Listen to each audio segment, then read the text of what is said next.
अस्सलाम वालेकुम। अच्छा स्टूडेंट्स, यहाँ पर देखें हमारे पास लास्ट जो टॉपिक था वो लीनियर ट्रांसफॉर्मेशन का था। हमने 6.1 में देखा कि गिवन जो आपके पास स्पेस है, गिवन वेक्टर्स हैं, वो आपके पास लीनियर ट्रांसफॉर्मेशन है यानी, जो कि हमने दो कंडीशंस चेक की थी। अब आपके पास है सेकंड जो टॉपिक है यहाँ पर चैप्टर 6 में, वो है kernel and range of a linear transformation.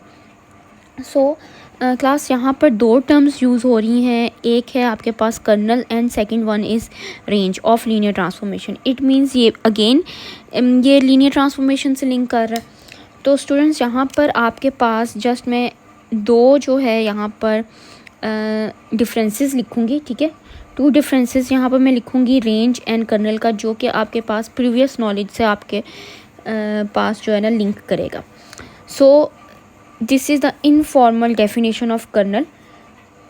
Colonel हम फाइंड जो करेंगे वो जस्ट क्या है कि problem of finding kernel L is same as solving homogeneous system. याद करें आप लोग कि आपने होमोजीनियस सिस्टम कैसे सॉल्व करते थे, ठीक है। होमोजीनियस सिस्टम हम सॉल्व करते थे जिसको हम कहते थे नल और सॉल्यूशन स्पेस, ठीक है। नल एंड सॉल्यूशन स्पेस अभी हम लोगों ने चैप्टर 4 में भी सॉल्व की है। आपके पास होमोजीनियस सिस्टम 4.7 में था और 4.9 में भी हमने कुछ इसकी एग्जांपल्स देखी थी जिसमें हमने null space and solution space को देखा था। तो आप उधर से उस चीज़ को एक दफ़ा रिवाइज कर सकते हो तो आपको याद आ जाएगा। वैसे भी हमें पता है कि हम होमोजीनियस सिस्टम कैसे सॉल्व करते हैं। आपके पास कोई भी मैट्रिक्स होता है, लेट्स सपोज 1।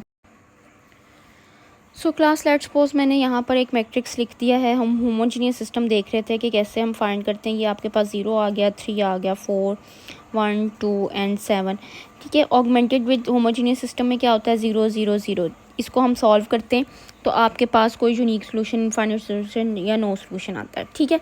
अब रेंज क्या है, रेंज आपके पास उसको हम कैसे फाइंड करते हैं। Again informal definition, problem of solving, problem of finding range of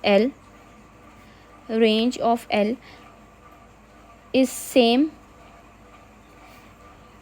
as of finding spanning sets of vectors, spanning set of vector space. अब याद करें आपने 4.5 में spanning set of vector space find किया था। तो आपके पास मिड में भी आपको क्वेश्चन आया था स्पैनिंग सेट्स का। तो वही सेम प्रोसीजर है आपने रेंज फाइंड करने का। अब यहाँ पर ये तो हमारे पास एक डेफिनेशन होगी रेंज की और कर्नल की। सेकंड थिंग इज़ आपके पास थर्ड थिंग इज़ कर्नल से लिंक कर रहा है।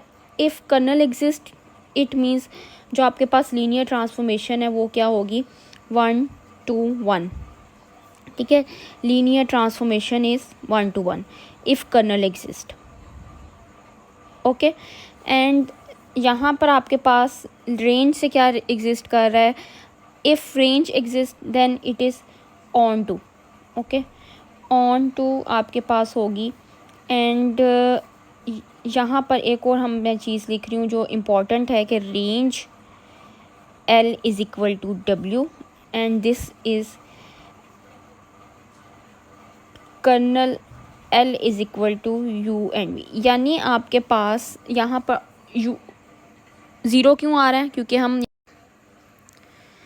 क्लास यहाँ पर कर्नल L, ये डेफिनेशन है आपके पास। 0 ऑफ V क्यों आ रहा है, क्योंकि हम वेक्टर स्पेस, आपके पास लीनियर ट्रांसफॉर्मेशन किस तरह से डिफाइन होती है, L is equal to V से W। It means linear transformation suppose R3 to R2 given है तो V क्या होगा, R3 होगा, W क्या होगा, R2 होगा, ठीक है। तो कर्नल आपके पास क्या है, 0 ऑफ V। यानी अगर हमने कर्नल किसी को प्रूव करना होगा तो हमारे पास आंसर क्या आना चाहिए, 0 0। यानी अगर हमने कोई सेट बताना होगा, ये क्वेश्चन करेंगे ना तो फिर आपको समझ आएगी। और रेंज ऑफ L क्या है, W के इक्वल। यानी जो हमारे पास W क्या है, R2, आपके पास R2 में से W बिलोंग करना चाहिए, ठीक है। अब ये तो एक सिंपल डेफिनेशन होगी यहाँ पर मैं आपको फॉर्मल डेफिनेशन बता दूँ। फॉर्मल डेफिनेशन क्या है कि कर्नल को हमने सॉल्व करना है बिल्कुल सेम जैसे होमोजीनियस सिस्टम सॉल्व करते हैं। होमोजीनियस सिस्टम में आपके पास अगर तो यूनिक सोल्यूशन आ जाता है, ठीक है, unique solution and infinite many solution, it means kernel exist.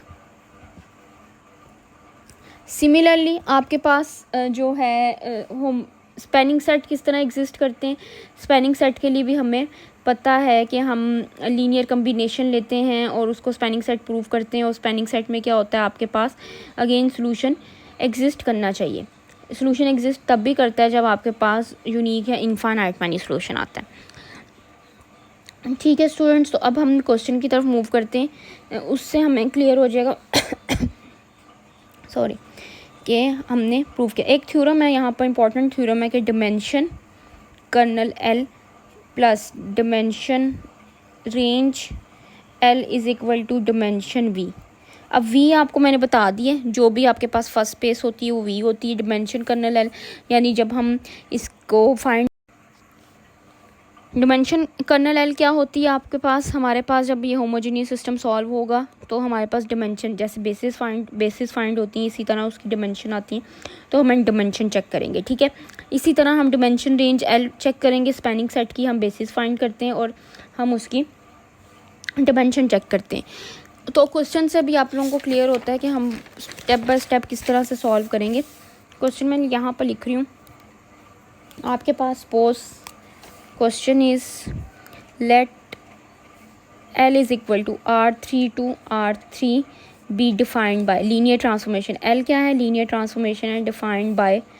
अब स्टूडेंट यहाँ पर ये क्या है, V क्या है R3 एंड W भी क्या है R3, be defined by L is equal to U1 U2 U3 and this is 1 1 2 0 1 1 1 2 and 3।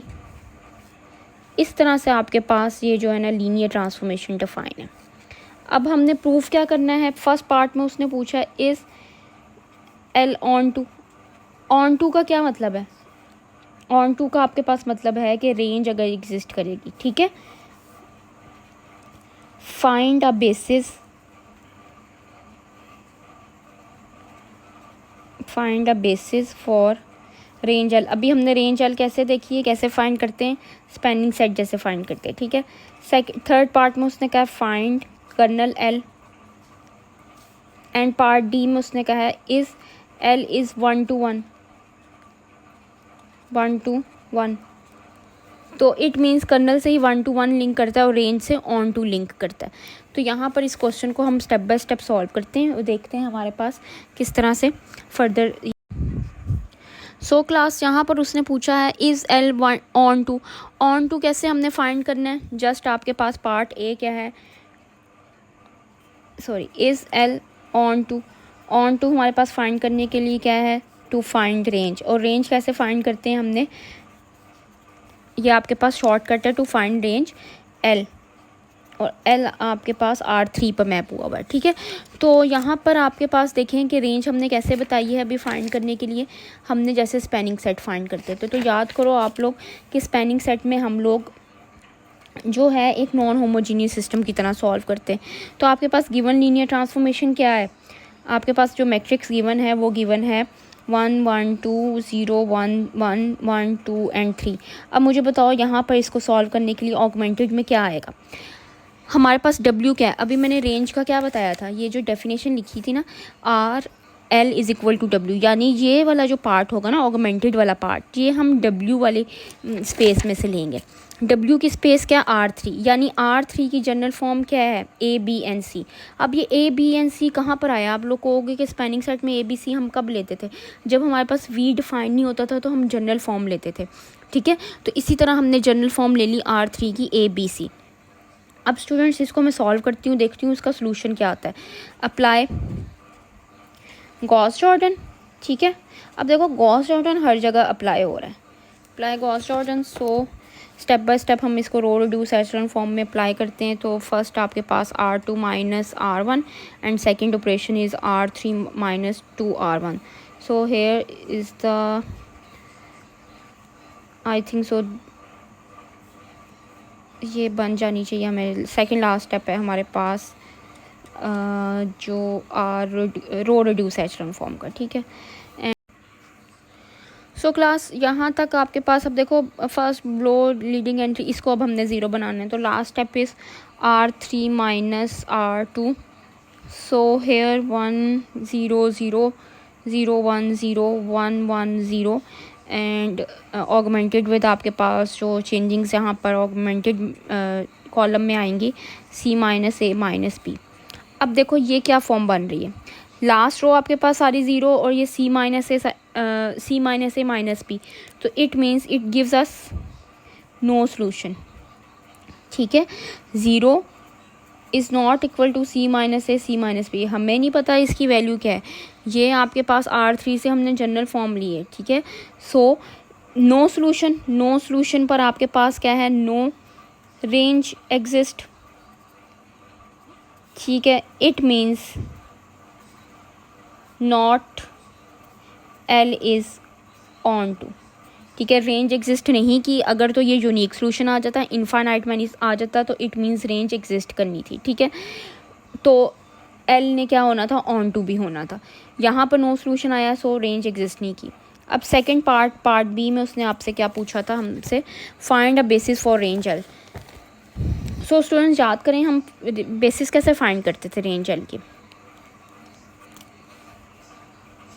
ये तो आपके पास देखो नो सोल्यूशन आ गया, अब आप लोग कहोगे कि नो सोल्यूशन पर हम बेसिस कैसे बता सकते हैं, ठीक है, क्योंकि कोई हमारे पास वेक्टर्स नहीं बन रहे, यानी x1 x2 x3 की कोई वैल्यूज़ नहीं आ रही कि हम कहें कि ये बेसिस हैं और हमारे पास जो है सोल्यूशन है।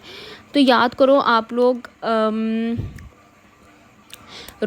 होमोजीनियस सिस्टम को हमने सॉल्व किया था, ठीक है। उसमें आपने स्पैनिंग सेट्स किस तरह से हमने फाइंड किए थे, जो लीडिंग एंट्री थी 4.9, जब सो स्टूडेंट्स आप लोग सोच रहे होंगे कि ये तो नो सोल्यूशन आया है तो बेसिस नहीं एग्जिस्ट करती, क्योंकि अगर यूनिक सोल्यूशन आता तो समझो x1 x2 x3 की वैल्यू, ये वैल्यू आ गई, लेकिन हमारे पास एक वेक्टर बन जाता, हम कहते हैं कि एक वेक्टर जो है आपके पास बेसिस में आ गया, लेकिन ऐसा यहाँ पर कोई केस नहीं है, ठीक है। नो सोल्यूशन पर अब हमने कैसे बेसिस बताना है, जस्ट आपके पास क्या है कि जो भी आपके पास गिवन है, अब ये मैंने सेट टेस्ट क्यों इसको बेसिस में लिखा है, ये इस बेस पर मैंने लिखा है।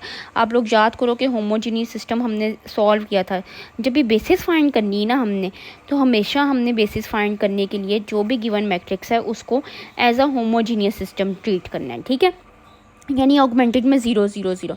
तो इसको मैं रो रिड्यूस एचलॉन फॉर्म में कन्वर्ट करती हूँ। अगर मैं रो रिड्यूस एचलॉन फॉर्म में कन्वर्ट करूँ तो मेरे पास फाइनल फॉर्म क्या बनती है, फाइनल फॉर्म बनती है 1 0 0 0 1 0 1 1 एंड 0 ऑगमेंटेड विद 0 0 एंड 0। देखो वही फॉर्म बनी ये वाली। अब बताने का यहाँ पर मकसद क्या है कि आपके पास बेसिस एग्जिस्ट करने के लिए हमेशा हमने होमोजीनियस सिस्टम लेना है, जैसे कि हमने 4.7 में सॉल्व किया था, और आपके पास लीडिंग एंट्री जिस कॉलम में आ रही उसके अगेंस्ट ओरिजिनल मैट्रिक्स कौन सा है, ओरिजिनल कॉलम कौन सा है, 1 1 एंड 2, वही मैंने लिख दिया 1 1 एंड 2। सेकेंड लीडिंग एंट्री आपके पास सेकंड कॉलम में तो इसके अगेंस्ट ओरिजिनल मैट्रिक्स में आपके पास कौन सा कॉलम है, 0 1 1 0 1 1। तो ये आपके पास क्या आ गई, बेसिस आ गई रेंज L की, ठीक हो गया स्टूडेंट्स। तो ये जो है आपके पास आगे हेल्प आउट करेगा कर्नल के लिए भी, ठीक है। तो मैं अब नेक्स्ट पार्ट सी फाइंड करने लगी हूँ। पार्ट सी में उसने क्या क्या है, फाइंड कर्नल L। तो find kernel L, kernel L मैंने क्या बताया था, क्या डेफिनेशन थी, कर्नल L इक्वल टू इस तरह से, यानी हमने जब भी फाइंड करना है कर्नल L तो हमने उसको कैसे सॉल्व करना है, एक तो कर्नल हमने कैसे फाइंड करना है, जैसे हम होमोजीनियस सिस्टम सॉल्व करते हैं। So here students kernel L के लिए मैं अगेन मैट्रिक्स लिख रही हूँ। आपके पास मैट्रिक्स है बच्चों 1 1 2 0 1 1 1 2 3। होमोजीनियस सिस्टम में क्या कहते हैं कि 0 0 0, ठीक है। मैं इसको रो रिड्यूस एचलॉन फॉर्म में कन्वर्ट करती हूँ, तो फाइनल मैं फॉर्म लिख रही हूँ, रो ऑपरेशंस नहीं यहाँ पर अप्लाई करके दिखा रही है आप लोगों को।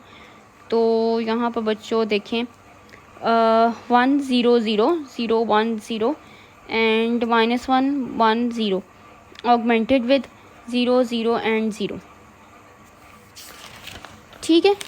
तो ये आपके पास रो रिड्यूस एचेलॉन फॉर्म आ गई। अब यहाँ पर हमने बताना है कि कर्नल एग्जिस्ट करता है या नहीं करता। तो इससे मैं सोल्यूशन लिख सकती हूँ। इसका सोल्यूशन क्या आएगा, x1 minus x3 equal to 0, x2 plus x3 equal to 0। This means that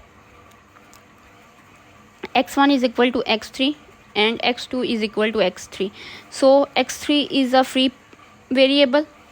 We assign a parameter. Let's suppose x3 equal to t and t belongs to any real number. Infinite many solution आ रहा है, ठीक है students. यहाँ पर देखिए आपके पास x1 x2 x3 equal to x1 हमने क्या है, x3 तो t को, x3 को हमने t का है, एंड x2 t है, एंड दिस आपके पास अगेन t है। ये आपके पास माइनस t आएगा क्योंकि ये x3 इधर आएगा, ठीक है। तो स्टूडेंट्स यहाँ पर आपके पास क्या फॉर्म बन रही है बच्चों, ये तो नहीं माइनस होगा इस साइड पर आके,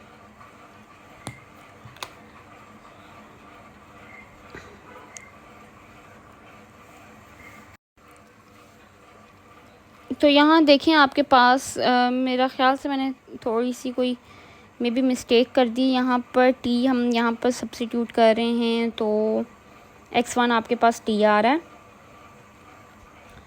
ठीक है स्टूडेंट्स। और चलिए मैं कॉमन ले रही हूँ, ये आपके पास आ रहा है 1 माइनस 1 एंड 1। तो इट मीन्स आपके पास कर्नल एग्जिस्ट करेगा या नहीं करेगा। अब ये हमें कैसे पता चलेगा, आपके पास सोल्यूशन आ गया है इनफाइनाइट मैनी, ठीक है। It means kernel exist, if kernel exist, ठीक है, KER kernel exist, if kernel exist it means that